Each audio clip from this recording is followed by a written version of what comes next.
अस्सलाम वालेकुम नाज़रीन, आप देख रहे हैं power politics with Adil Abbasi. निगरान वफाकी काबीना ने हल्फ उठा लिया है। काबीना सियासी, समाजी शख्सियात, बिजनेसमैन, सहाफ़ियों और सब्जेक्ट स्पेशलिस्ट जो हैं उनका मजमुआ दिखाई दे रही है। कुछ नाम पहले से मालूम थे, कुछ डार्क हॉर्सेस के तौर पर सामने आए हैं। गुज़िश्ता 3 दिन से क़यास आराइयाँ हो रही थी कि कौन कौन इसमें शामिल होगा, क्योंकि काबीना की कॉम्पोजिशन से निगरान हुकूमत की समत, तरजीहात और रुझान का अंदाज़ा लगाया जा सकता है कि आज हल्फ लेने वाली काबीना हकीकी मायनों में गैर जानिबदार और अहल लोगों पर मुश्तमिल है। ये देखना भी अहम है कि इस काबीना में बराह रास्त या इनडायरेक्ट सियासी जमातों की कितनी नुमाइंदगी है। लेकिन $1 मिलियन सवाल ये है कि निगरान हुकूमत कितनी मुद्दत के लिए आई है। आज इलेक्शन कमीशन ने ऐलान किया है कि 90 दिन में इलेक्शन का इनेकाद मुमकिन नहीं है। ECP के मुताबिक दिसंबर तक नई हल्का बंदियों का अमल मुकम्मल होगा। लेकिन क्या इलेक्शन कमीशन के इस प्लान को सुप्रीम कोर्ट की तायीद हासिल होगी? इस हवाले से गुज़िश्ता रोज़ इलेक्शन कमीशन अरकान और चीफ जस्टिस के दरमियान 2 घंटे तवील मुलाकात हुई। याद रहे कि 2 दिन पहले चीफ जस्टिस ने खुली अदालत में इलेक्शन कमीशन के नुमाइंदे से इस्तफसार किया था कि इलेक्शन कब करवा रहे हैं, जिस पर DG लॉ ने लाइल्मी का इजहार किया।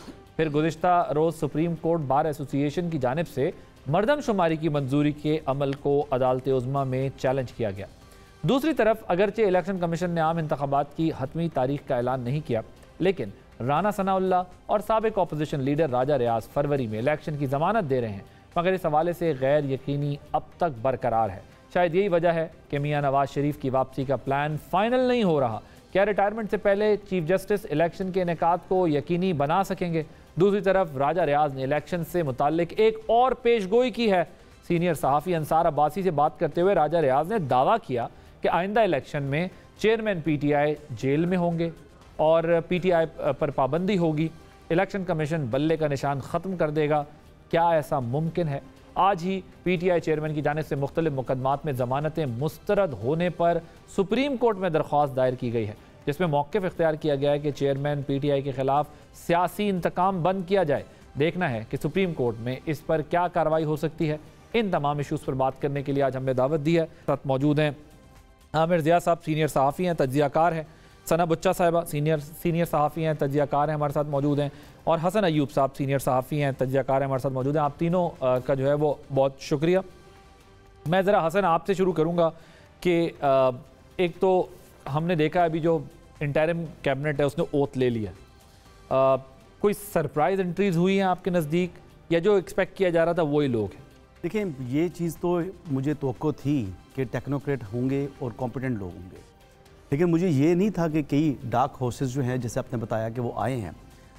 एक जो है वो अहमद इरफान असलम साहब का नाम जो है वो डार्क हॉर्स ही था। एहसन भोन साहब का नाम चल रहा था, मैंने उनका नाम मुर्तज़ा सुलंगी साहब। मुर्तज़ा सुलंगी साहब भी डार्क हॉर्स थे, क्योंकि उनसे पहले जो मेरी इतलात हैं वो जो हमारे एंकर पर्सन हैं सैयद तलत हुसैन साहब, कुछ दिन पहले उनसे रब्ता हुआ था, ही रिफ्यूज़्ड। और फिर उनके अलावा जो सलीम साफ़ी साहब हैं उनको भी पेशकश हुई थी, इन दोनों को रब्ता करके दोनों अशखास को हुआ था। फिर उसके बाद जो सैयद मोहम्मद अली साहब हैं, उनका जब नाम हुआ तो फिर वो खुद ही ड्रॉप किया गया, क्योंकि उनसे वो इन्फॉर्मेशन मुतल्लिक और जो स्पेशली एक किस्म की तनकीद और एक झूठ का बाज़ार गर्म हो जाता है सोशल मीडिया के ऊपर, तो शायद वो उसके लिए वो रेडी नहीं थे, मुनासिब नहीं था इस मनसब के लिए। तो मुर्तज़ा सुलंगी साहब का जो इंतखाब हुआ है वो मौजूदा हालात के तनाजुर के अंदर देखते हुए, और स्पेशली जो PTI का सोशल मीडिया जिस तरीके से वो जो है वो बैशिंग करता है एक इज़्ज़तदार आदमी की और उसकी पगड़ी उछालने की कोशिश करता है, तो उनसे निपटने के लिए मेरे ख्याल से एक बड़ा अच्छा इंतखाब है मुर्तज़ा सुलंगी का।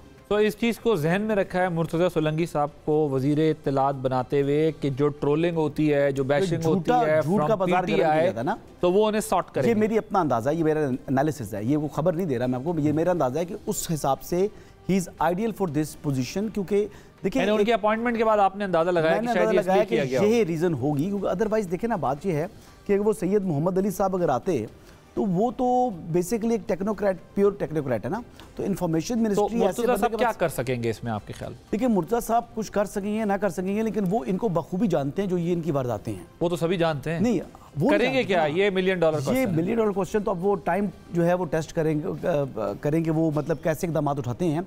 लेकिन मेरे ख्याल से उनके पास इनसे निपटने का जो है वो इलाज। सियासी जमातों को किस हद तक अकोमोडेट किया गया? कोई नहीं किया गया। सियासी जमातों की सियासी जमात आप बताएं कि ये मुर्तज़ा सुलंगी साहब सियासी जमात से कोई ताल्लुक है इनका?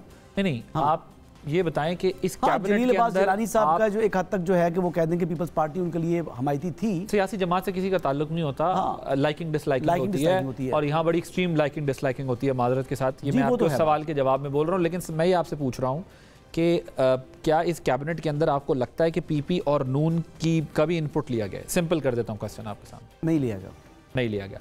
आमिर साहब, your take on, how do you see this interim cabinet? अभी ओथ हो गया है, what is your take on? कैसे देखा आपने सारी सिचुएशन को? पहली बात हुई कि बहुत सारे नाम जेरे गर्दिश थे, उसमें से मैं समझता हूँ सिर्फ 4-5 नाम या 3-4 नाम आपको नजर आ रहे हैं इसमें। शमशाद साहिबा का नजर आ रहा है, ठीक है, उनका नाम था। जलील अब्बास जिलानी साहब का आ रहा है, 1-2 नाम और आप ले लें।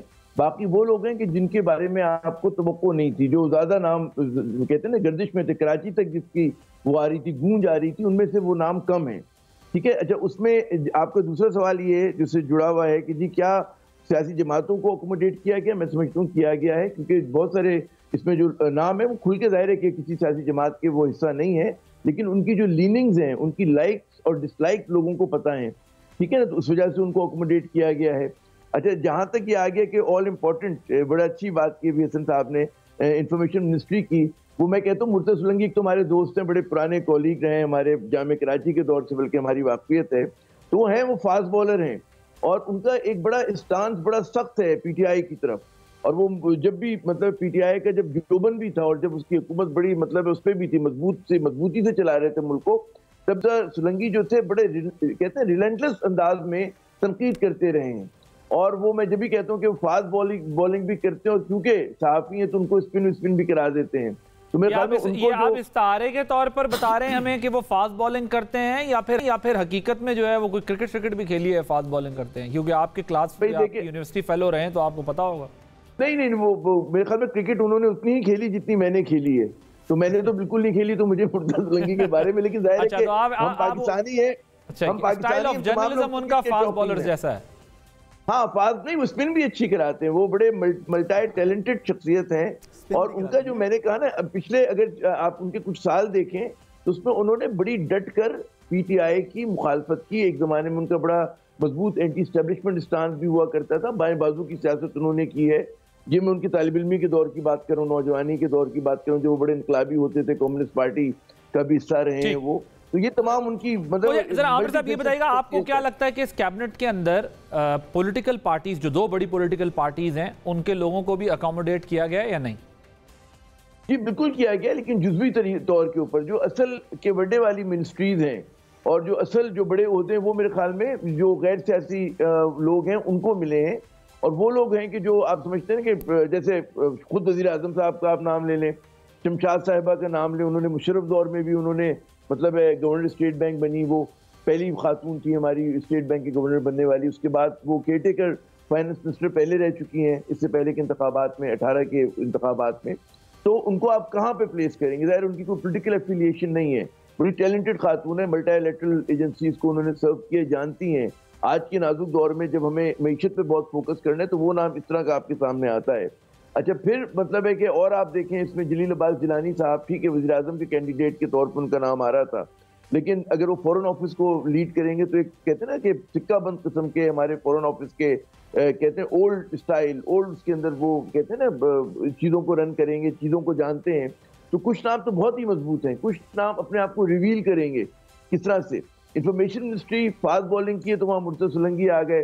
अनीक अहमद का नाम बड़ा दिलचस्प है और वो भी कराची यूनिवर्सिटी के हैं और मतलब है मीडिया पर भी हैं, टीवी टॉक शो भी करते हैं, मजहबी प्रोग्राम करते हैं। वो बड़ा लगी जी, मैं नहीं अभी कैसे लग गए? अभी आमिर साहब, जब तक आमिर साहब को ऑफर नहीं होगी हम तब तक नहीं मानेंगे। मौजे लगी है, कराची यूनिवर्सिटी की मौज लगी है सर, यहाँ पर तो 2 काबीना के मौजे हम जब मानेंगे जब आमिर साहब का नाम भी आएगा। मौजा, लेकिन मुझे इसका मुर्तज़ा सुलंगी का मुझे याद नहीं कि जामे कराची में थे नहीं थे, लेकिन द न्यूज में थे, कराची यूनिवर्सिटी में घुमा करते थे हमारे साथ ही। तो वहाँ पर बहुत सारे तालिब इल्म सियासी कारकुन आया करते थे जो दीगर जामियात के भी होते थे। तो खैर वो एक अलग बात है। तो वो फिर मैं देख रहा हूँ कि बैलेंस कैबिनेट है, कुछ लोगों पे हमेशा इतराज हो सकता है, कोई चीज परफेक्ट नहीं होती, लेकिन ओवरऑल अगर देखा जाए कि जितना हमारा पोलराइज्ड पॉलिटिक्स है, आमिर साहब आपके ख्याल में एक अच्छी कैबिनेट बनाई गई है? मैं कह रहा हूँ कि ओवरवेलमिंग इसमें जो मजबूत नाम है ना चंद, जिनको असल फॉरेन ऑफिस की आप बात करें, फिर आप इंफॉर्मेशन उसकी बात फाइनेंस मिनिस्ट्री की, उसमें बड़े मजबूत लोग आए हैं और बाकी भी मतलब है कि नॉन फिगर्स हैं। तो कुछ नाम पे यकीनन मैं तो इतराज मेरे ख्याल में नहीं करना चाहिए। अभी तो पार्टी शुरू हुई है, वो इंशाल्लाह हमें बहुत मौका मिलेगा आगे जाके। सर पार्टी किधर शुरू हुई है? इंटरिम कैबिनेट है सर, पार्टी तो अभी नहीं, पार्टी तो ना करें आप, लंबा सोच रहे हैं मेरे ख्याल है। आपको लग रहा है कोई पार्टी ना बन जाए आगे जाके? नहीं, पार्टी नहीं चलनी। मैं ये नहीं कह रहा, मैं ये कह रहा हूँ कि ज़रा 3 महीने से तो ज्यादा ही हो रहा है ना। आप फरवरी, कम से कम फरवरी देख रहे हैं, कम से कम फरवरी देख रहे हैं, फरवरी तक है तो मतलब है राइट। ठीक है, सना साहब ये बताइएगा, ये जो कैबिनेट की कंपोजिशन हुई है, what is your take on? आपने कैसे इसको देखा है सारी सिचुएशन? देखिए, अगर कैबिनेट से पहले आप एक लफ्ज लगा दें, उसको कहते हैं निगरां काबीना।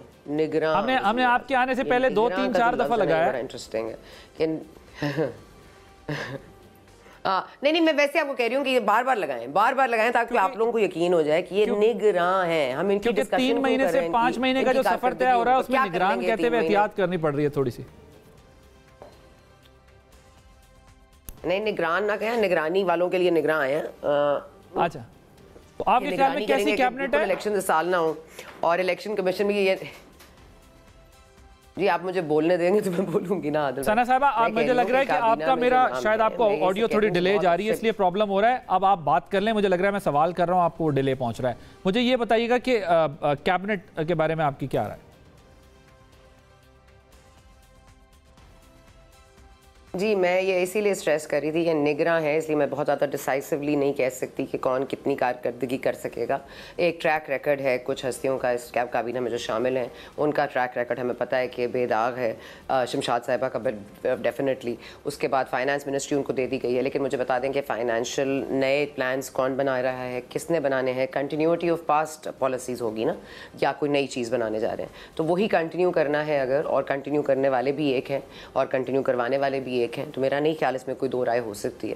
आप लोगों की एज इंडिविजुअल्स बात कर सकते हैं, उनकी कैपेसिटीज़ पे हम बात कर सकते हैं। अब्बास जलानी साहब का बड़ा एक ट्रैक रिकॉर्ड अच्छा है, तमाम तर मामला आपके साथ हैं। मुझे इनमें से किसी एक शख्स से भी एतराज़ नहीं है। मुझे एतराज़ इस पर है कि सेटअप में इतनी मेहनत की गई है, पता नहीं कहाँ कहाँ से ये मोती इकट्ठे किए, तस्बीह के दानों की तरह इनको साथ पिरोया गया। अब इन 18 लोगों के साथ करना क्या है? इन 18 लोगों ने करना क्या है? ये इंडिविजुअली सोच सकते हैं, इंडिविजुअली फैसले कर सकते हैं। क्या निगरान वज़ीर आज़म को इतने पावर्स हैं? क्या वो काबीना को इतना चला सकेंगे, या काबीना के पास कोई बहुत ज़्यादा इख्तियारात होंगे? मेरा नहीं ख्याल। इख्तियार हमें तो बताया जाता है कि सुप्रीम कोर्ट के पास है। सुप्रीम कोर्ट ने अपने इख्तियार के हवाले से बता दिया कि इस साल तो इलेक्शन नहीं करवा सकते, 90 दिन में नहीं होगा। अब 90 दिन में ना हो, आगे जाके फरवरी में हो जाए, मार्च में हो जाए, आईनी मुद्दत तो गुजर जाएगी। और आईनी काबीना जिस तरह से हम लेकर आए हैं, मैं सिर्फ कह रही हूँ कि मुझे इन इंडिविजुअल से कोई एतराज़ नहीं है। मुझे एतराज़ है इस पूरे सिस्टम से जो ना होने के बराबर है। और हम इतना इसमें मेहनत हुई है, कहाँ कहाँ से लोग इकट्ठे किए गए, कितने अंडर रैप्स रखे गए, 6 नाम वो लाए, 10 नाम वो लाए, कोई अपने जहाज में चढ़ के वापस इस्लामाबाद आ गया, कोई बेचारा फ्लाइट लेके आया, उनकी कोई सुनवाई नहीं हुई, वो बेचारे ऐसे ही रह गए। और जिनका नाम बार बार सुन रहे थे, बाकर साहब मकबूल हो गए सिंध में। तो ये तमाम तर मामलात इतने हल्के नहीं है, ना ही मुझे कोई इसमें डिस्कशन ज़्यादा करने की ज़रूरत है। लेकिन ये लंबा चलेगा और ये ऐसे मोती नहीं पिरोए गए कि 3 महीने बाद इलेक्शन हो जाए और ये tata bye bye see you हो जाए। कितना लंबा चलेगा आपके ख्याल में? लोगों को बड़ा काम हुआ है इन पर, इन एंडलेस, मतलब इसमें तो मेरा ख्याल है कि देखिए, ये आदिल भाई, ये बड़ी इंटरेस्टिंग बात ये है कि ये अभी किसी को नहीं पता कि क्या करना है। प्लान ऑफ एक्शन कोई नहीं है किसी के पास। ये कोई ना समझे कि किसी ने कुछ सोच रखा है। इस मुल्क में कुछ किया पहले जाता है, सोचा बाद में जाता है। अब हम जितना एक्सटेंड कर सकेंगे, अगर हमें IMF ने प्रेशर डाला, या हमें कोई बैरून मुल्क प्रेशर आया, या कोई सऊदी अरेबिया ने प्रेशर डाल दिया, तो दैट विल बी इंटरेस्टिंग। अभी पता किसी को नहीं है, अभी पता किसी को नहीं। फरवरी की डेट दे दें आप, अगला अक्टूबर की डेट दे दें, मैं तो नहीं समझती कि कोई भी फैसला हुआ है। हाँ, 90 डेज में नहीं होगा ये फैसला जरूर। मतलब मैं जरा इससे पहले कल मैं नासिर हुसैन शाह साहब हमारे शो में थे। वैसे तो हम काफ़ी टाइम से ये बात कहते आ रहे हैं, तज्जियों में भी और ट्रांसमिशंस में भी।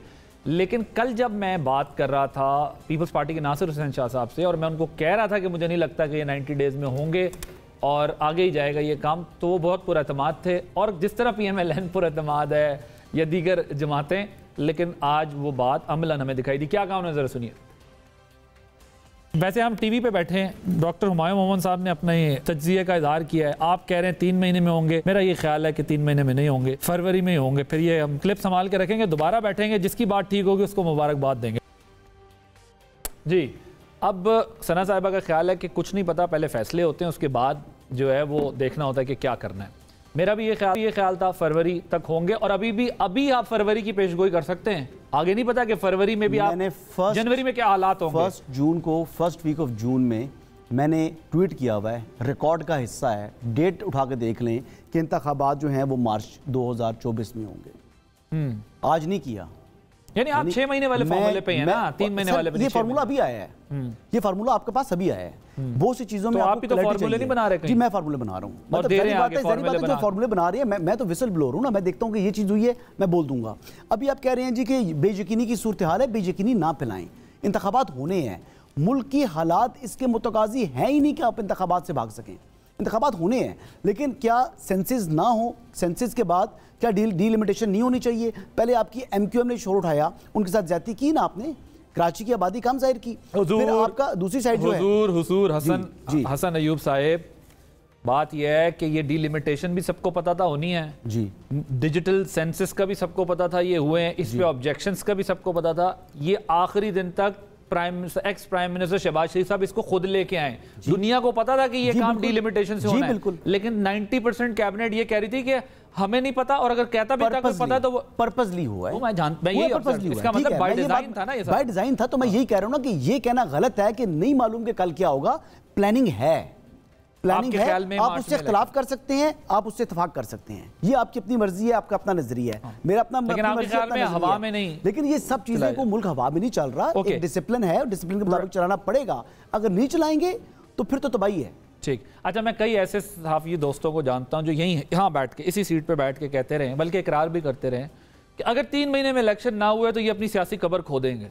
हम उन्हें बैठे यहाँ फिर भी कहते थे कि 3 महीने में इलेक्शन नहीं होने। और अगर आपको लगता है तो वो खोद चुके हैं। आपको भी क्लैरिटी थी भाई साहब, आप ऑन एयर जो है ना मासूम बन रहे हैं। अब आपकी मेरी जो है जो ऑफ द रिकॉर्ड कितनी डिस्कशन हुई है, and you knew it about it. अब मैं इलेक्शन जो है वो फरवरी मार्च में, अब मैं यही अर्ज कर रहा हूँ आपसे कि मार्च तक जो मामला जाएगा।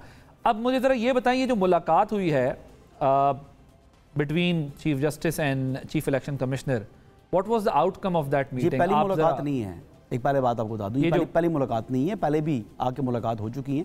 और चीफ जस्टिस उमरता बंदियाल साहब ने ये बात बोली हुई है कि इलेक्शन कमीशन एक आईनी इदारा है और उसके पीछे हम खड़े हैं। जब ये बैशिंग कर रहे थे PTI वाले, उस ज़माने की बात है। लेकिन बात यह है कि फिर उसके बाद इलेक्शन कमीशन का भी और इनके जो है ना वो अप्स एंड डाउन्स आए, ताल्लुकात ऊपर नीचे होते हैं। तो अभी फिर मुलाकात हुई है, जो कि मैं उसको खुशाइन जो है कहूँगा। क्या आने वाले दिनों में देखिए जी, अब तो होना अंदर की खबर होती है आपके पास, बताएं। अंदर की खबर है, लेकिन ये अंदर की खबर बाहर अभी तक आई नहीं है। मैं क्या सराई कर सकता हूँ अगर आप कहते हो? नहीं, क्या सराई नहीं कराऊंगा। क्या सराई है? अच्छा, मुझे ये बताएं कि ये जो सुप्रीम कोर्ट बार में ने जाकर ये काम कर दिया है दरख्वास्त देने वाला, ये क्या मामला है? तो ये ठीक है ना, ये उनका हक है अदालत उज़्मा से रुजू करना। वो कहते हैं कि काउंसिल ऑफ कॉमन इंटरेस्ट के अंदर 2 निगरान वज़रा आला वो बैठे हैं जो बैठने के मजाज नहीं थे, और उसका फैसला जो है वो गैर आईनी है। अच्छा, 1 मिनट के लिए अगर वो कहते हैं कि 90 दिन के अंदर इंतखाबात करा दें, तो क्या चीफ जस्टिस उमरता बंदियाल की जो टन्योर है वो 90 दिन का बचा है? पहला क्वेश्चन तो ये है। अगर वो फैसला दे भी देते हैं तो रिव्यू के लिए 1 महीने का टाइम आपके पास अवेलेबल होता है, तो उस पर नज़रसानी भी हो सकती है। बात अब ये नहीं है। अब देखें, लेकिन अगर आप ये बताएं कि अगर मिसाल के तौर पे फैसला कोई दे देते हैं, रिव्यू वाली बात भी आपकी ठीक है, फिर तो ये जो प्लान है लंबा वाला, ये तो फिर कॉम्प्रोमाइज होगा? ये नहीं होगा, वो कॉम्प्रोमाइज नहीं होगा। आप कह रहे हैं अपील के लिए 1 मंथ है और ये चले जाएंगे। 1 मंथ है। अभी तो सवाल ये है कि क्या चीफ जस्टिस उमरता बंदियाल इस केस को टेकअप करेंगे, फिर टेकअप करने के बाद आपने इन लेंथ हियरिंग लेनी है, क्योंकि काउंसिल ऑफ कॉमन इंटरेस्ट एक कॉन्स्टिट्यूशनल बॉडी है, ये कॉन्स्टिट्यूशनल वाला कानून तो खत्म हो गया ना, रिव्यू क्वेश्चन को डिसाइड करना है। जी सर, अपील वाला कानून तो खत्म है ना, रिव्यू होगा ना? रिव्यू तो हो सकता है ना जी, रिव्यू तो हो सकता है ना। तो रिव्यू में जो प्रैक्टिस एंड प्रोसीजर वाला मामला है वो तो भी मौजूद है। तो जस्टिस काजी फाइजा के हवाले से लोग कह रहे हैं कि शायद उनको इस केस की जो बेंच तश्कील दिया जाए उसकी सरबराही दे दी जाए। तो उन्होंने कहा कि जब तक इसका फैसला नहीं होगा तब तक मैं किसी जो केस की समाअत नहीं करूंगा, और जो बेंच कॉन्स्टिट्यूट हुए हैं वो गैर आईनी है। ये तो उनकी पब्लिक स्टेटमेंट। आपके ख्याल में अदालत से भी कुछ हो सकता है इस सारे प्रोसेस में, जितना टाइम ऑनरेबल चीफ जस्टिस साहब का बचा है इस वक्त? पहली बात तो ये जो हसन अयूब कह रहे हैं, मैं इससे इत्तेफाक करूंगा कि there is method to this madness. Pakistan की जो पॉलिटिकल एस्टेब्लिशमेंट है, यानी कि बड़ी सियासी जमातें, पीपल्स पार्टी, नून लीग, इन्हें पता था ये क्या करने जा रहे हैं। जब आपने लेकर आ गए ना कि नई मरदमशुमारी के तहत इंतखाबात होंगे, तो आपने ये तस्लीम कर लिया कि जी इंतखाबात में डिले होना है। अब यहाँ पर है कि फरवरी होगा, लेकिन मार्च में अगर होता है तो ज्यादा कॉम्प्लिकेशन हो जाएगी, क्योंकि आपके सेनेट के लोग रिटायर हो रहे होंगे काफी सारे, 50 से ऊपर गालिबन ना, तो वहां पर एक ये प्रॉब्लम आ रही होगी। तो इन लोगों को पता है, और जो कुछ हो रहा है मतलब है ये मेरे ख्याल में एक बड़ी हद तक अंडरस्टैंडिंग के साथ हो रहा है। हाँ, उसके आगे अगर बहुत ज्यादा जाने की बात होगी वो उस वक्त देखेंगे, लेकिन अभी मेरे ख्याल में इलेक्शन की तरफ जाएगा मुल्क, फरवरी तक जाना चाहिए, क्योंकि और कोई रास्ता होगा नहीं, कोई और आप तादील दे नहीं सकेंगे। तो फिर जो भी चीज होगी वो गैर आईनी होगी, और उस तरह उसमें फिर आपको अदालत से एंडोज लेना होगा। मैं नहीं समझता कि काजी फाइज ईसा की जो अदालत है वो कोई काम जो है इस तरह का करेगी कि जो बहुत ही अनकॉन्स्टिट्यूशनल जिसको आप समझते हैं, और मेरे ख्याल में कोशिश भी नहीं की जाएगी। लेकिन हसन अयूब साहब का ये भी ख्याल है कि जब इलेक्शन होंगे तो इमरान खान साहब जो है वो नहीं होंगे, बल्ला होगा, लेकिन खान साहब जो है वो डिस्क्वालीफाई होंगे, वो नहीं कहीं नजर आएंगे। ऐसा ही हो रहा है जी। लेकिन बहुत सारी चीजों को, वो प्रोजेक्ट को मुकम्मल करना है ना, कि कहाँ तक साबिक वज़ीर आज़म के साथ आपने क्या करना है। इमरान खान मतलब है अभी जेल में, डिस्क्वालीफाई, जाहिर है कि वो चैलेंज करेंगे इस चीजों को, तो बहुत सारे लूज एंड्स हैं जिनको संभालना है। अच्छा, बल्ला अगर बैलेट पे भी हुआ तो क्या वो मतलब है कि कितना डैमेज हो चुका होगा, ऑन ग्राउंड भी होगा, नहीं होगा, ग्राउंड पे किस हद तक होगा, ये सारे तमाम सवालात हैं। उसको हाथ पैर बांध के डाला जाएगा बल्ले को, या उसको खुलकर खेलने की आजादी होगी, तो ये भी सवालात हैं जिसके बारे में मेरे ख्याल में भी हम सिर्फ क़यास आराई कर सकते हैं। लेकिन मुझे लगता है कि बड़ा रिस्ट्रेंट तरीके से बल्ले को इजाजत दी जाएगी, बल्ला खुल के नहीं खेल सकेगा, ठीक है ना। लेकिन जाहिर है कि पंजाब में, मतलब आप कह रहे हैं वो जो मैच के बीच में शॉट खेलते हुए टूट जाता है, ग्रिप हाथ में रह जाती है और बैट उधर गिर जाता है जाके, हाँ कुछ हो जाता है, मतलब नीचे से वो उसका कोई, हमने तो खेली है ना क्रिकेट में, पता है अक्सर टूट जाता था बल्ला, जरा जोर से मारो ना विकेट पे तो। और हम तो सस्ते वाले बल्ले इस्तेमाल करते थे तो बहुत टूटा करते थे। अच्छा, अब आखिरी आपकी जो बात थी कि अदालत क्या कर सकती है, देखिए मौजूद अदालत ने तो कहा था कि जी पंजाब में और केपी में भी 90 रोज में इलेक्शन हुए हों, जी, लेकिन नहीं हुए तो क्या फर्क पड़ा, कुछ भी नहीं हुआ ना।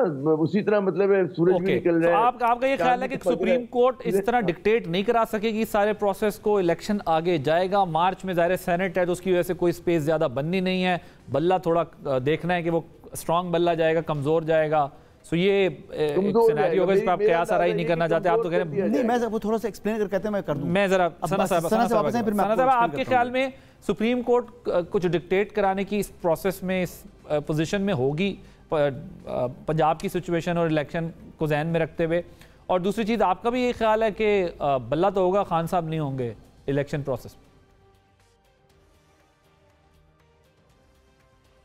जैसे कि मैंने कहा और मैं इस पे स्टैंड करूंगी, मेरे काबिल दोस्त अयूब साहब बहुत ज़बरदस्त उन्होंने गुफ्तगू की कि मुझे तो मालूम ही नहीं है, और उनको मालूम है तो वो हतमी डेट दे दें, इलेक्शन कमीशन को बता दें। मेथड मैडनेस में है तो मुझे बता दीजिए कि मेथड मैडनेस में था जब ज़िया-उल हक साहब 90 दिन के लिए आए थे और फिर रह गए थे इतना अरसा, उसमें कोई मेथड था। जब लियाकत अली खान आए थे तो कोई मेथड था क्या? मतलब ये मेथड कब हुआ है, कब अप्लाई हुआ है जी, ये मुझे बता दीजिए। मैडनेस होती है, इसमें कोई मेथड नहीं होते। तो जितने दिन हम जिस तरह से चला सकते हैं मामला हम चलाएंगे। क्या वो फरवरी से आगे ले जाना चाहते हैं, ये भी हतमी फैसला नहीं है। क्या फरवरी तक हो जाएगा, ये भी हतमी फैसला नहीं है। इनको अगर कोई बाज़ाब्ता खबर मालूम है तो ज़रूर बता दें। लेकिन अगर मेरे से आप पूछ रहे हैं, और मैं तो ज़ाहिर तज्जिया ही कर सकती हूँ, मेरे पास खबरें ज़ाहिर है कि इन्फॉर्मेशन की बुनियाद पर होती हैं, मैं किसी के पास जाके खबरें लेती नहीं हूँ। इसलिए मैं आपको ये बता दूं कि ये अब सब कुछ बहुत फ्लूइड है, बहुत सारी चीज़ें हैं, बहुत सारे फैक्टर्स हैं जो आप प्रेडिक्ट नहीं कर सकते बिफोर टाइम। एक, आपको पीटीआई का वोट बैंक देखना है, वो वोट बैंक कैसे मजबूत हुआ है पिछले कुछ महीनों में, वो देखना है आपने। जो अगर नवाज शरीफ साहब ने वापस आना है, उन्होंने क्या कार्रवाई करनी है, उन्होंने किस तरह से वापस आना है, कोर्ट्स को फेस करना है, नहीं होना, ये कहीं हवा में उड़ जाना है इस फैसले ने, कोई जस्टिस काजी फाइज ईसा ने आके इसको स्ट्राइक डाउन करना है, वो भी कोई नहीं हतमी तौर पर बता सकता। आप बार बार मेरे काबिल दोस्तों से पूछ रहे हैं कि सुप्रीम कोर्ट में क्या होगा। ये अजीब बात है कि इंस्टीट्यूशनल आपको सब मालूम है, सुप्रीम कोर्ट का इल्म नहीं है। ये भी हो सकता है, वो भी हो सकता है, लेकिन वहां से बड़ी हतमी खबर है कि इलेक्शन वक्त पर होंगे। लेकिन चले, मैं इसी पर आ जाती हूँ। सुप्रीम कोर्ट के पास ये दो रास्ते हैं। एक रास्ता बड़ा सीधा है कि वो कहेंगे कि ये जो काउंसिल ऑफ कॉमन इंटरेस्ट है, इसमें ये जो दो आपके निगरां वजीर वाला बैठे थे, क्या वो बैठ सकते हैं, नहीं बैठ सकते, ये एक आईनी मामला है, इसके ऊपर ग्राउंड है पीटीआई के पास। अब आया कि वो जज क्या फैसला करते हैं, आगे जस्टिस काजी फाइज के साथ क्या करेंगे, ये मैं प्रेडिक्ट नहीं कर सकती, लेकिन रूल ऑफ लॉ यही कहती है कि कुछ वजन उनकी बात में भी है, कुछ वजन इस बात में भी। अचानक से हमें याद आया कि मरदमशुमारी कर लेनी चाहिए, अचानक से हमें याद आया कि हल्का बंदी की जानी चाहिए, डिलिमिटेशन होनी चाहिए, अचानक से सब कुछ याद आता है। सो जी मेथड मैडनेस को फॉलो कर रहा है, यहाँ मैडनेस मेथड को फॉलो नहीं करती, माजरत के साथ। So number 1 that. Number 2, Khan साहब रहेंगे नहीं रहेंगे, अगेन फ्लूइड। आपको वो उनको नायल कर देंगे, क्या पार्टी वोट बैंक रहेगा, क्या ये जो रूपोश लोग हैं वो हाथ आ जाएंगे, जैसे हसन न्याजी साहब को पकड़ लिया एबटाबाद से, बाकी भी तशरीफ ले आएंगे। फिर आपको पता है कि जो इस वक्त खटक साहब हैं वो बड़ा एक्टिव हो रहे हैं, वो भी अपनी सियासत कर रहे हैं, खैबर पख्तूनख्वा में भी वो करना चाहते हैं। लेकिन अगेन पाकिस्तान तहरीक-ए-इंसाफ के वोट बैंक को आप किस तरह से जम करेंगे किसी और पार्टी में, तो मुझे लगता है कि चीज़ें अभी भी इनडिसाइसिव हैं। होल्ड सबके पास है, मुझे ये बिल्कुल एतराज़ की बात नहीं है कि उनको नहीं पता क्या करना है, लेकिन कुछ चीज़ों को आहिस्ता आहिस्ता देखना पड़ता है, डिसाइसिव नहीं हो सकते उसमें। तो मेरी इतनी सी अर्ज है, अगर मुझे इजाज़त दें तो मैं कर देती हूँ, ना इजाज़त दें तो मेरा मुंह बंद करवा दें। नहीं करें आप, क्यों नहीं, आपको भरपूर मौका दिया, कुछ रह ना गया, आप करें बात, बिल्कुल करें। नहीं हो गई मेरी बात जी पूरी। मैंने कहा वो एकदम से मुझे उचक के उन्होंने कहा था, ओहो इनको तो डेट ही नहीं मालूम, इनको तो पता ही कुछ नहीं है, तो मैंने कहा मैं बता देती हूँ मैं लायल नहीं हूँ। ठीक है, मुझे एक ब्रेक लेनी है। मैं भी ये कहूँगा कि गुज़िश्ता रोज़ मैंने भी आपके सामने वो क्लिप चलाया और मैंने आपको ये दिखाया कि मैं इस यकीन से काफ़ी अरसे से कह रहा था कि 3 महीने में इलेक्शन नहीं होने, ये मामला फरवरी मार्च तक चले जाना है, फरवरी तक चले जाना है। लेकिन मैं भी अब इस नतीजे पे हूँ इस कैबिनेट की फॉर्मेशन के बाद कि हतमी तौर पे ये नहीं कहा जा सकता कि इलेक्शन फरवरी मार्च में भी होंगे या नहीं। अपनी अपनी राय का इजहार कर देते हैं, क्योंकि हम चारों का काम ही यही है। एक ब्रेक लेते हैं, ब्रेक के बाद जब वापस आएंगे तो खान साहब ने कुछ दरख्वास्तें सुप्रीम कोर्ट में दे दी हैं, क्या दरख्वास्त दी है इस पर बात करेंगे आफ्टर दिस ब्रेक।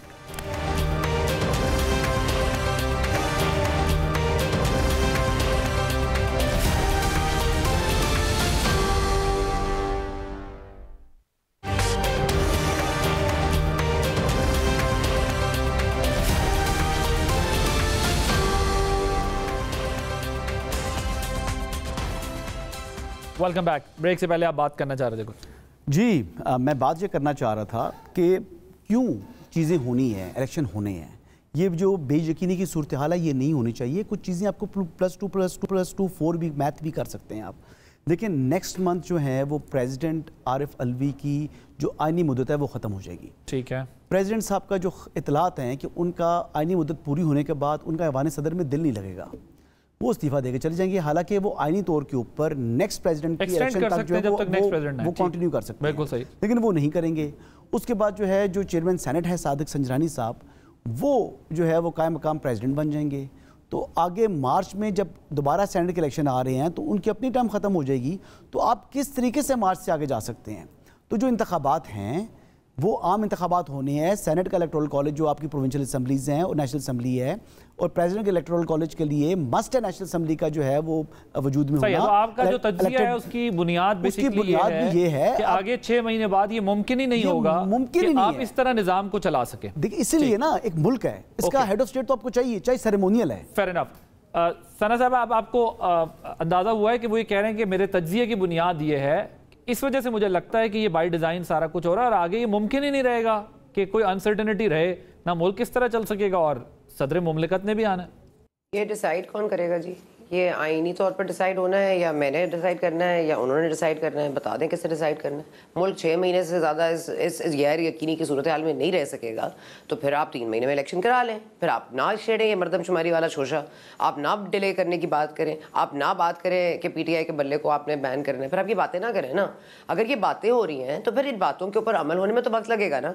तो ये कह देना कि अगले 6 महीने में हम गैर यकीनी की सूरत हाल से निकल आएंगे, वाकई क्या ये गारंटीड है? क्या ये पास में होता रहा है? गैर यकीनी की सूरत हाल कभी ख़त्म हुई है? माशाल्लाह हर दिन हम ये सुनते हैं मुल्क में नाजुक सूरत हाल हो गई, नाजुक सूरत हाल हो गई। हम रिजवाना का रोना रोते हैं कि देखो जी बच्ची पर तशद्दुद हो गया, लेकिन हम लेबर लॉस को नहीं एड्रेस करते, हम चाइल्ड अब्यूज़ को नहीं देखते। उसके बाद हम कहते हैं देखे जी ये क्या हो गया जी, देखे उनके चर्चे जला दिए और हम अदालतें जी चर्चेज़ के अंदर लगेंगी। वाह, अदालतें चर्चेस में लगेंगी, जिनको बरी कर देंगे उनकी पहले कनेडियन नेशनैलिटी पता कर लें कि मिलेगी कि नहीं मिलेगी। हम यहाँ रिहाई से पहले हमें पुलिस को पूरा लॉकडाउन करना पड़ता है आपके कैपिटल सिटी को, माजरत के साथ। इसलिए प्लीज़ ऐसी बातें ना किया करें जिनकी बुनियादें यहाँ पे हिली नहीं है।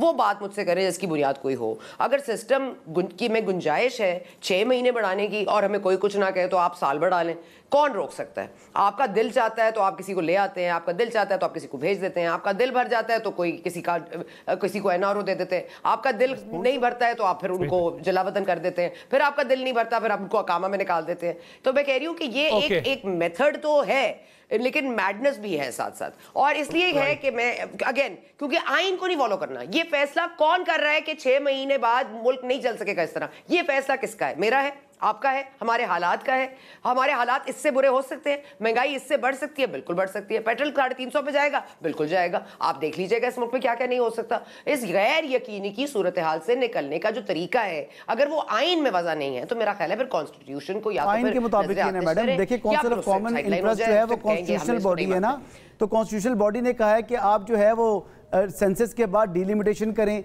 नोटिफाई कर दिए सेंसस, अब डिलिमिटेशन होनी है। इलेक्शन कमीशन जो है वो आईनी इदारा है, उस आईनी इदारे ने हल्का बंदियां करनी है। और फिर प्रेसिडेंट ऑफ पाकिस्तान का इलेक्शन भी जो है ना, ये भी आईनी तकाजा है, ये भी आईने पाकिस्तान में दर्ज है। तो चीज़ें तो आईनी हैं। अगर इंतखाबात 90 दिन में कराना आइन कहता है तो इंतखाबात को ये जो हल्का बंदियां कराने का भी आइन ही कह रहा है। तो बात यह है कि ख्वाहिशात अपनी जगह हैं, या तनकीद अगर आपने करनी है वो अपनी जगह है, लेकिन चीजें तो आइन के मुताबिक चले जाते हैं। ये कौन से आइन में लिखा है जी? ये कौन से आइन? अरे भाई मेरे भाई होलसम देख लेना। आप 2-3 चीजें कह देंगे ये आईनी तौर पर हो रही हैं। आईनी तौर पर तो एक निगरान सेटअप भी आ रहा है, आईनी तौर पर आपके निगरान वजीर आला भी आ रहे हैं, आपके निगरान वजीर आजम भी आ रहे हैं।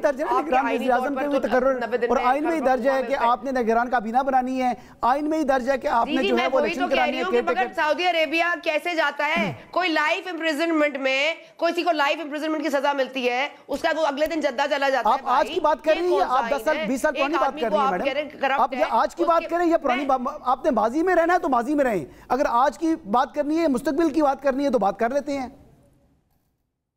वो तो मतलब तनकीद वाली बात है ना। इसके अलावा चलें, आपने कह दिया तो पत्थर की लकीर हो जानी चाहिए, पत्थर की लकीर हो जानी चाहिए। फिर तो आप शेख रशीद हैं मेरा ख्याल है सियासत में। चले मैं आप बन जाएं, मुझे जरूरत नहीं बनने की। मेरा ख्याल है past plays an important role in the present. ये पास्ट को कैसे भूल के आगे बढ़े जी? कोई हरकतें किसी की चेंज हो गई हैं जी, कोई राइट्स कहीं से डिस्ट्रीब्यूट होकर किसी के पास आ गए हैं जी, कोई आइन पे अमल दरामद हो गया है जी। नहीं आज सना साहब मैं ज़रा आमिर साहब की तरफ जाता हूँ। अब मसला ये है आमिर साहब, जाहिर है कितने हम आगे बढ़े हैं ये तो हम सभी जानते हैं।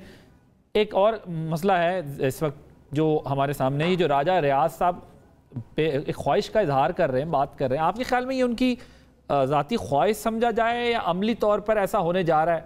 और ये जो खान साहब की भी तकरीबन दर्जन मुकदमात में अदम पेशी पे जो चेयरमैन पीटीआई की ज़मानतें मनसूख हुई हैं, अब वो सुप्रीम कोर्ट से रुजू करने जा रहे हैं, आपको लगता है कि सुप्रीम कोर्ट के पास उनको रिलीफ देने के लिए मार्जिन है? ये 2 सवाल हैं आपके साथ। मुझे अगर इजाजत है, सुप्रीम कोर्ट वाले सवाल से पहले बहुत अहम सवाल है वो भी, ये जो बड़ी दिलचस्प बात बुच्चा साहब और हमारे हसन साहब के दरमियान हो रही थी। देखें, हम जो बात कर रहे हैं, जो हसन भी बात कर रहे थे कि आप पहले मंतकी अगर लॉजिक से आप चलें कि जनाब उसमें तो फिर फरवरी में इंतखाबात होने चाहिए। और ये जो सना साहिबा कह रही है ना कि जहाँ पे वायलेशन हुई है with in the last few months की आप बात कर लें, 16 महीने की आप बात कर लें, तो आइन में जो इबहाम है, एम्बिग्यूटी है, उसका फायदा उठाया गया है। कोई मतलब है आपने ये किया ना कि 90 रोज में अगर इलेक्शन नहीं हुआ सूबे के अंदर तो उसकी कोई ना कोई तादील दी गई, चाहे बॉन्डी हो, चाहे मतलब हम उससे एग्री ना करते हो, लेकिन दी गई है। अगर आप उसको बियॉन्ड स्ट्रेच करते हैं, मार्च से आगे जाते हैं, तो फिर आपको कोई बहुत ज्यादा बड़ा गैर आईनी काम करना होगा, जो कि मेरे ख्याल में हमारी रियासत मुतहम्मिल नहीं हो सकती उसकी, ना हमारी इस्टेब्लिशमेंट, ना ही हमारी सियासी जमातें सद तक जाएंगी। तो हमें समझना ये चाहिए कि फरवरी वो डेट होगी कि जहां पर इंतखाबात की तरफ मुल्क बढ़ेगा, और उसके बाद जो भी मतलब एक स्टेप्स लेने होंगे, कौमी असम्बली की फॉर्मेशन के, सूबाई असम्बली, सेनेट, ये तमाम चीजें होंगी एक के बाद दीगरे।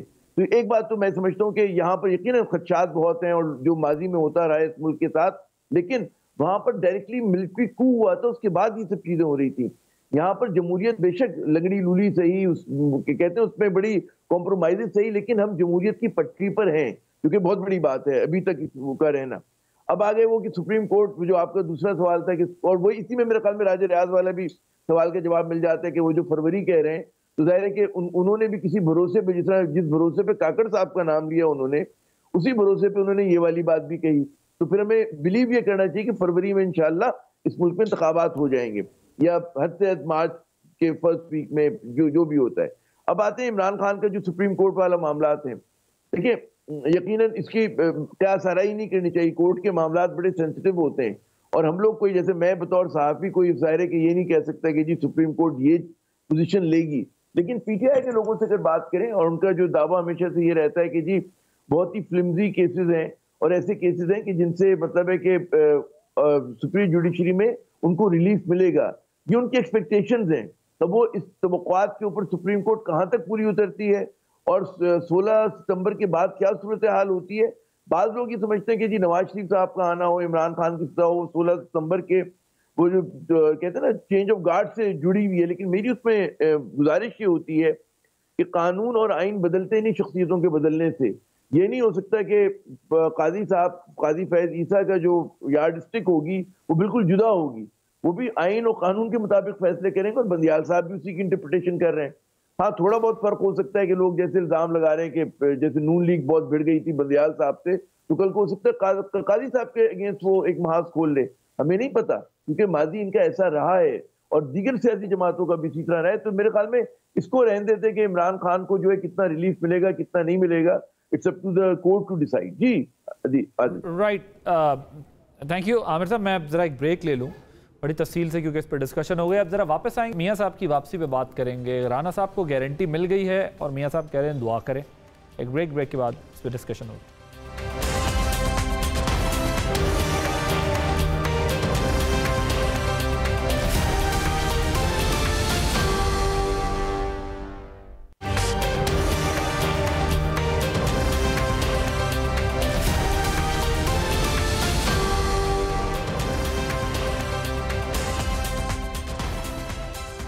Welcome back. राना सनाउल्लाह साहब ने क्या बात की मियाँ साहब की वापसी पे, पहले आपको सुनवाते हैं। उनकी अपीलें पेंडिंग है इस्लामाबाद हाई कोर्ट में। बरीयत जो है वो जीरो रिस्क है, वो गारंटी है। आप इशारतन जो बात कर रही है ना गारंटी की, और जिस तरफ से आप जो मैंने बात कर रही हैं उधर से भी गारंटी है, वहां से भी गारंटी, उधर से भी गारंटी है, इधर से भी गारंटी है, उधर से भी गारंटी है, पर मियाँ साहब नहीं आ रहे हैं और भरपूर ताकत से आ रहे हैं। ख्वाजा आसिफ साहब जीरो रिस्क की बात क्यों कर रहे हैं? ख्वाजा आसिफ साहब वो ज़री बात है, उनकी सिक्योरिटी चाह रहे हैं, वो चाह रहे हैं कि किसी तरीके से जो है मज़ीद एक अपना वैक्यूम रखा जाए गुफ्तगू के अंदर, कि कल अगर कोई चीज़ ऐसी हो जाती है, चीज़ें कोई उनकी तवक्कुआत के बरक्स हो जाती हैं, तो हम कहेंगे जी हमें ये चीज़ चाहिए थी। लेकिन बात ऐसी नहीं है। ही इज़ कमिंग बैक और बड़ी ताकत के साथ वापस आएंगे मियाँ नवाज शरीफ साहब। उनको माइनस करने वाली बातें जो हैं वो मुमकिन नहीं रहेंगी। बड़ी ताकत से क्या मुराद है? ताकत से, भरपूर ताकत से।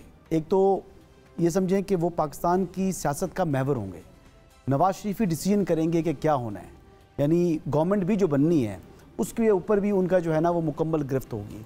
नवाज शरीफ का कोई रास्ता अब रुकने वाला नहीं है, ना किसी का इरादा है, और ना ही मुल्की हालात इसकी इजाज़त देते हैं कि अब नवाज शरीफ का रास्ता रोका जा सकेगा। आपके ख्याल में सितंबर की जो डेट्स दी जा रही हैं उन तारीखों में वो आ जाएं? सितंबर अक्टूबर यही डेट्स हैं। जो 1.5 महीने पहले का कहते हैं जी, ताकि रिस्क कम हो इलेक्शन से। अब इलेक्शन तो फरवरी मार्च में वापस आना है। उन्होंने पहले प्रोटेक्टेड बेल लेनी है, फिर अपनी अपील्स लगवानी है, अपनी ऊपर जो सजा है उसको ख़त्म करवाना है।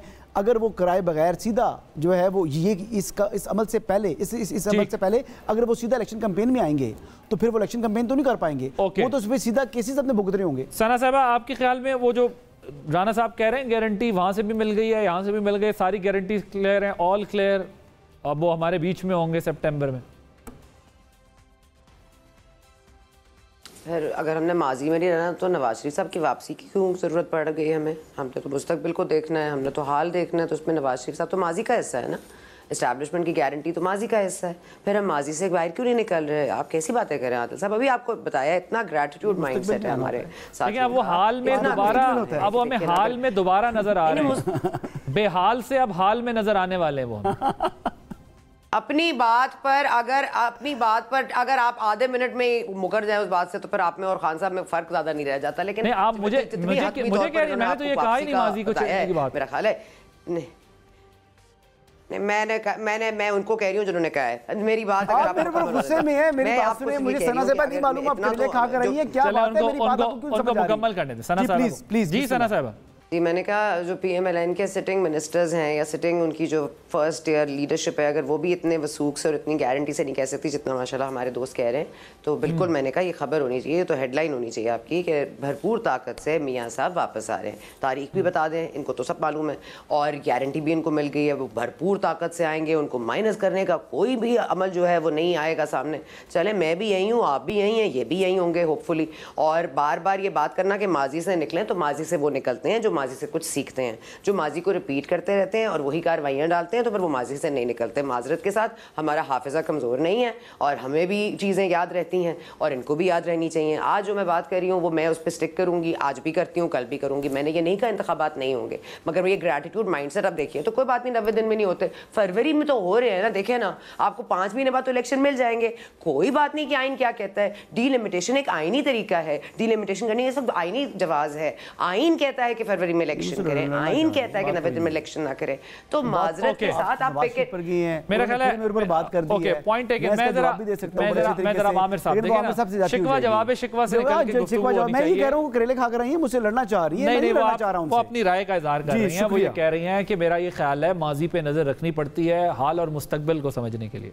आप मेरी राय पर कमेंट करेंगे तो मुझे उसको जवाब देने का हक है। अब मैं क्या खा कर आया हूं, मैं खा कर क्या आई हूं, इससे आपको इसको नहीं होना चाहिए ना। मुझे आपसे कोई लड़ने का शौक है, आप मेरे मुकाबले के हैं भी नहीं। चलिए आगे चलिए जी।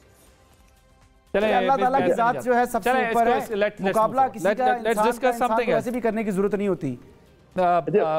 आमिर साहब जी, मैं ये अर्ज करूंगा, देखिए हम लोग अपनी अपनी राय दे रहे हैं, उसमें बिल्कुल गुस्सा नहीं करना चाहिए। दोनों हमारे बहुत पॉजिटिव मेहमान हैं। अच्छा, मैं ये अर्ज करूं, देखिए मैं जरा सी हसन साहब अगर बुरा ना माने, मैं जरा से खिलाफ करूंगा कि नवाज शरीफ साहब की वापसी आप देखें कि 15 माह 16 माह जब उनके भाई का दौर हुकूमत था, वो क्यों नहीं आए? उन्हें किस बात का खदशा था, उन्हें किस बात का अंदेशा था? ये बहुत बड़ा सवाल है। सर वो तो ओपनली कहते हैं अदालतों की वजह से नहीं है, उन्हें यकीन था इंसाफ नहीं मिलेगा मौजूदा चीफ जस्टिस की वजह से। जी वो कहते हैं नहीं, मौजूदा वो कह रहे हैं ना। देखिए फिर मैंने प्रोग्राम के पहले से में भी कहा था कि क्या आप समझते हैं कि काजी साहब के आने से एकदम इंसाफ का म्यार बदल जाएगा, आइन बदल जाएगा, कानून बदल जाएगा? बात ये कि इतनी किसी भी चीज पे आप यकीनी तौर पे नहीं कह सकते कि काजी फैज ईसा आ गए तो उसके बाद जो है इनको छूटना यकीनी है। इन पे जो एवन फील्ड की इनको कन्विक्शन हो चुकी है, अजीजिया की हो चुकी, बहुत सारे मामलात हैं, तो उनके हालात इतने आसान नहीं है, पेचीदा मामलात हैं। अच्छा, दूसरी बात ये कि एक और बात इसकी मैं इंटरप्रिटेशन लेता हूँ कि ठीक है उनके राब्ते हैं एस्टेब्लिशमेंट से, बिल्कुल दुरुस्त है, बात भी कर रहे हैं, वो फैसलों में भी उनकी आरा शामिल है, लेकिन उसके साथ साथ एतमाद की कमी भी है। और ये देखें 3 मरतबा नवाज शरीफ साहब जो हैं वो समझते हैं कि उन्हें गलत निकाला गया और उसका मुर्द इल्ज़ाम वो इस्टेब्लिशमेंट को समझते हैं। इस्टेब्लिशमेंट का कहना ये कि जी 3 मरतबा इन्होंने हमारे इंस्टीट्यूशन को अंडरमाइन करने की कोशिश की और 3 मरतबा जो है इन्होंने बिला वजह हमारी मतलब झाड़ी में सर सींग फंसाए। तो ये उनको भी है, तो अगर आप कंप्लीट कर लें जरा सर जल्दी, बिल्कुल 30 सेकंड्स। अभी तफसीली जवाब दीजिएगा फिर उसका। तो मुझे लगता है कि अभी there are many slip between the cup and the lip, अगर वो आ भी जाएंगे तो मुश्किल होगा उनके लिए, आसान नहीं है रास्ते। ठीक, देखिए अब मामला ये, मुझे भी लगता है ये मामला इतना भी आसान नहीं है। एक ट्रस्ट डेफिसिट एग्जिस्ट करता है और ग्राउंड रियलिटीज़ जो है हमारे मुल्क की तब्दील होती रहती हैं और हैं भी, और यकीनी तौर पे वो उनके आने की राह तो हमवार हो गई है, लेकिन इतनी स्मूथ सेलिंग होगी ये भी बहुत ज़्यादा इससे उम्मीदें नहीं वाबस्ता की जा सकती। सना बुच्चा साहिबा, आमिर ज़िया साहब, हसन अयूब साहब, आपकी शुक्रिया, मैं बहुत शुक्रगुजार हूँ। लेकिन पाकिस्तान की सियासत के दिलचस्प दिन अभी मज़ीद आने हैं, आए जा रहे हैं और इलेक्शन से पहले तक आते रहेंगे। आदिल अब्बासी को इजाज़त दीजिए, अल्लाह हाफ़िज़।